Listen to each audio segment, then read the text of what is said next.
actually, the first Strat that I bought was in 1981, and that was a '79 Strat. Actually, somebody had got it from America, and it laid in his house for like a couple of years. And then I found out it's on sale. It was a candy apple red one, and but it was heavy as, oh my god, it was really really heavy. It was, with the large headstock and a beautiful neck. In fact, that's what I really liked about that thing. It had a very nice narrow neck, but it was very heavy. But that was it, man. I put my hands on it, and my folks bought it for me for my birthday, and I took it home and slept. It was next to me on the bed, and I slept with it on my bed that first night. And it was a lovely experience. Just Fender Strat is Fender Strat.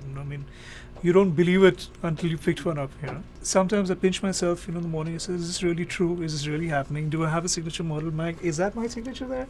Yeah, it is, man. And it's a superb feeling. It's you don't get bigger than Fender, and you don't get better than Fender, according to me. And for me, it's for a person who's just dreamt Fender. They refer to me as a Fender holic in Bombay.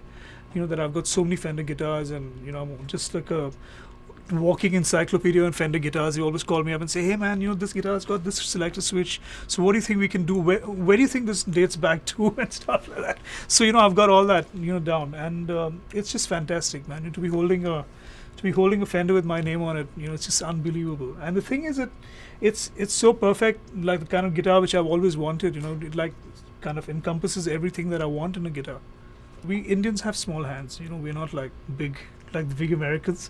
So I've kind of struggled with a few guitars in the past, like 56, the NOS and stuff like that, which have those fairly burly kind of necks. So the first thing that I wanted was a guitar with a slim neck, and in fact that's really gone down very well, because everyone in India who's played the guitar says that, man, the neck is just superb.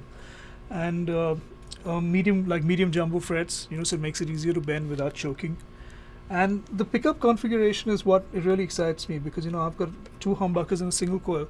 And the thing is that not only, the kind of music that I play, I play the blues and fusion, that's one thing that I do, but I also do the whole film music thing, which we perform a lot. So it may go from Punjabi music to an Arabic kind of style, or I may do like a little African kind of 6/8 thing. So the music is very very wide in terms of what my requirement is.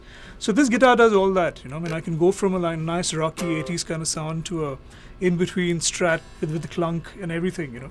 Or pull it down here to do like an ambient guitar thing, with my volume control and stuff.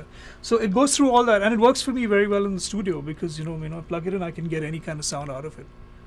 Fairly soon, I think my wife's going to kick me out of the house with my guitars, because they're all over the place. I've got lots of them in the studio, because that's where I use most of them. But I've got like my price-picked ones at home, which I play one every day. They lay all over the place, actually. The thing is that a lot of Indian music doesn't come from a very harmonic background. It comes from a very scalar, linear background. Like a lot of classical music, which is based on ragas. Ragas are scales, basically, and you don't move out of the scale. Or you keep it like it's based on a drone. You have a drone on a tanpura playing, and you perform and you solo within that, but there's no concept of harmony at the back. So what's happened is that where it's really helped me is understanding that scale, being able to harmonize it, and put changes at the back, and that makes it sound so much better, makes it sound so much richer.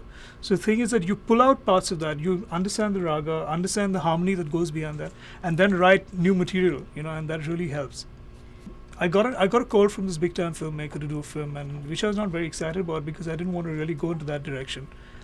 But he said, man, just do one song for my film, So I said, okay, I'll do it. I said, but I want to work with these two friends of mine, because my Shankar, who's the singer in the group, and he is probably one of the finest vocalists that India's produced. He now sings with Shakti as well, with McLaughlin. And there's Loy, who's a pianist, and he just has to put his hands on the keyboard, and he'll come up with a melody. He's just so beautiful, so inspired, his playing. So I said, I'm going to do it with these three guys. So the guy said, man, use 100 guys if you want, but man, do the song.